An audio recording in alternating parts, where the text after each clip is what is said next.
Ash'ari. And the theme for the next few nights is going to serve as a reminder importance of caring for the chronically ill or the ill in general. And I specify the chronically ill because they are a forgotten demographic within every community, unfortunately. And a part of that is also to not just care for them in terms of personal care, where you visit them and you go, but also thinking of the ill in general, what you can do for them and how you can serve them. And a part of that is donating blood, for example, and many other initiatives that can serve them. And I think I've shared this in this masjid a number of times in the past. One of the awqaf that the Muslims had maybe 500-600 years ago, probably more than that. And it initiated in Egypt, and it was moved to Damascus, and it stayed in the Muslim world for a number of years. The waqf Mu'nis al-Marda, it was called. The endowment that was for Mu'nis al-Marda, which is the person who goes and comforts the ill. Not in the fact where there's an endowment, you pay someone to go comfort them. That would be too direct. You would pay, the endowment was to pay people to go stand in front of the room of someone who was sick and talk about the fact that he's doing so well. So the person who was sick would hear them and think that he picked up a piece of information that he wasn't meant to hear, and he'll feel good about himself. So maybe some will argue it's unethical, but I don't think it's a problem of ethicality, especially for someone who's very depressed and is feeling bad. But this actually existed, and you can read about it. It was there for hundreds of years. So the concept of taking care of the ill is very broad in our deen, and definitely organ donations, another one.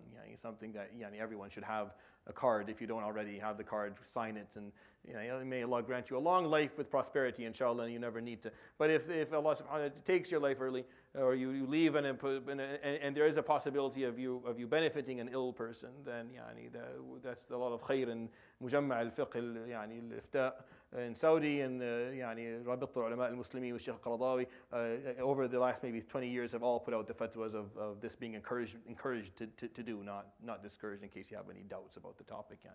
So the hadith that I'm going to share over the next few nights are just kind of reminders of the Prophet ﷺ prioritizing this as an ethical and Islamic behavior, which is to take care of the ill and take care of the people who are suffering. And this hadith is very short, where Abu Musa tells us the Prophet ﷺ said, قَالَ أَطْعِمُ الْجَائِعَ وَعُودُ الْمَرِيض وَفُكُّ الْعَانِي.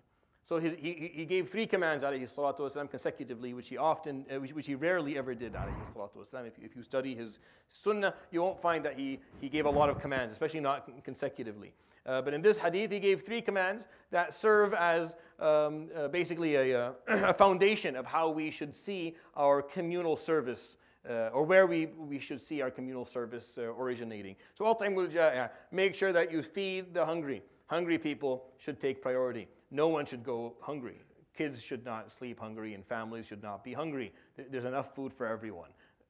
Make sure that you feed people who can't feed themselves. And if you've never, I think we've talked about this every year. The reason that we have Ramadan, one of the reasons for Ramadan, is to remind you of how ugly the feeling of hunger is. It's one of the ugliest feelings ever, like true hunger, where you are absolutely starving and you can't find food or you can't afford food. And I can tell you that I've seen that in my life, and it will break your heart to run into something like that. And it's hard for you to really say anything in the presence of true hunger. Most of us sitting here have never really experienced true hunger. Even in Ramadan, in July, when it's 17 or 18 hours of siyam, even then you have the promise of maghrib, and your mom or your wife is cooking the camel, or grilling the whale for you when you're going to have a feast like never before. So there's the promise of food, so it helps you get through. But there are people who are hungry and there's no promise of food to come next, and it's absolutely devastating. So أَطْعِمُ الْجَائِعَ, as he said alayhi salatu wasalam, وَعُودُ الْمَرِيض, and care. And that's what iyada, as I said, iyada doesn't mean just visit. Zurul marid, that's visit. Iyada is care. That's why a clinic in Arabic is called iyada. What I have is called iyada because it's for care. It's to care for people. So udul marid, as in care for them. Go see them and offer them care. Offer them something that they may require. Look for something you can do for them. Wafukul ani, and free the enslaved, or free the imprisoned, or free the person who's in debt. Al-ani can have all those meanings and actually more. So if you look at this of this continuum, or the way he's approaching this alayhi salatu wasalam, he's looking at the demographics in your community that are in most need.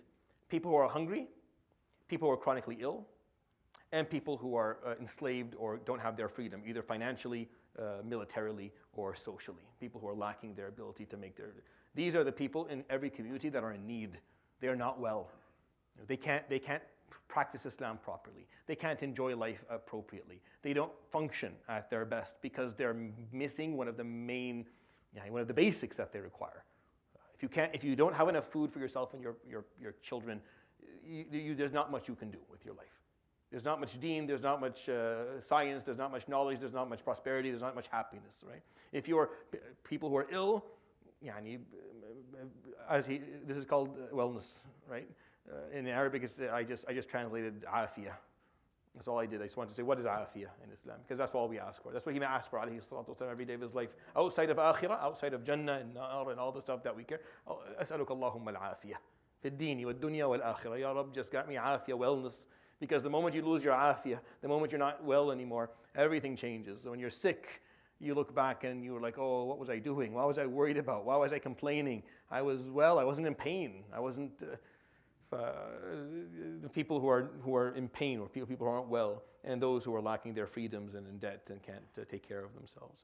And that was his philosophy, alayhi salatu wasalam. If you see him as a philosopher, that's his thought process. If you see him as a wise man or a forward thinker, he looked at the weakest parts of society and he commanded the people to take care of them first.